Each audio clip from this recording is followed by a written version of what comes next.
Hello.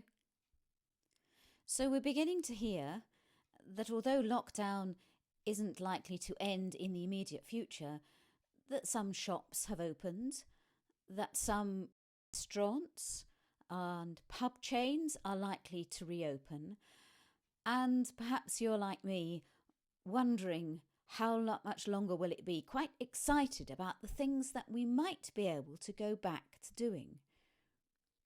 As I read about other countries in the world and those that are unlocking, and the children running outside for the first time in a month in Spain, and in Germany, more shops opening up. Now, in Germany, the powers that be are in conversation with churches and other places of worship about opening up again. And as a Christian, I find that quite exciting.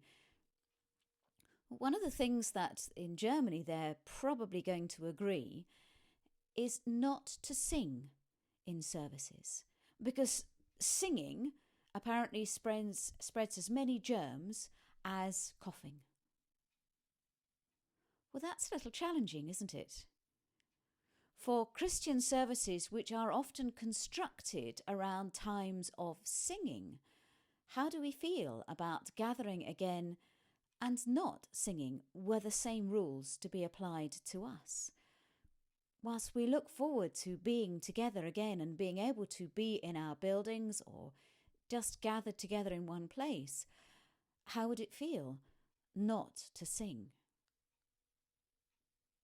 Singing is one of those things in Christian life which is contentious. It's one of those things which really shouldn't be at the centre of what we believe. And yet it's one of those things that causes arguments and falling out. Just like those who live together in a house, you might find some like jazz or prog rock or K-pop or house or grunge or classical music or all sorts of different genres. And for us, it's really important.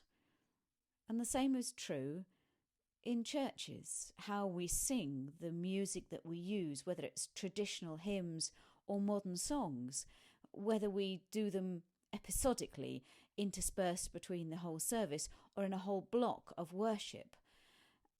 It causes us to fall out, and it shouldn't, because it's not what worship was intended to be. Singing is intended to be an expression of worship. And whilst we might enjoy certain tunes or certain songs, certain types of music, or the words of certain songs, and we might enjoy singing them because they're familiar, they are intended only to be an expression of the worship in our lives. Worship is intended to be so much more.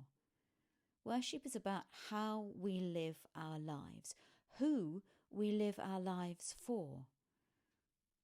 When the Apostle Paul was writing to the church at Colossae, he says this: "Whatever your task, put yourselves into it as done for the Lord and not for your masters, since you know that from the Lord you will receive the inheritance as your reward.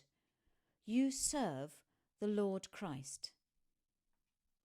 In other words, whatever you're doing, whether it's sitting at home doing a bit of sewing, painting the walls, reading a book, working from home, teaching your children, do it as if you were doing it for the Lord.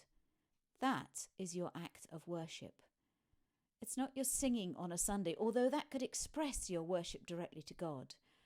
But your worship is expressed every day in small ways, in the way that we live, in the way that we wake up in the morning, whether we're cheerful or grumpy, in the way that we cook food or eat food, or greet our family members as they awake as well.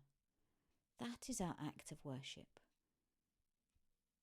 And when lockdown is finished and we go back to whatever expression we are able to of church, let's not be sad if we can't sing, because our worship is so much more than that.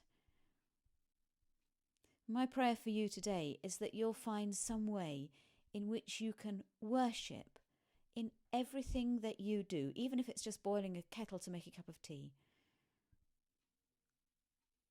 May your life be an expression of the person that you serve. Because as Paul says, everything that you do should be done for the Lord. Everything that you do should be done to your best ability. Because God sees us in our secret places.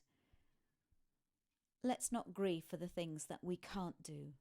Let's worship in the things that we can. Stay safe.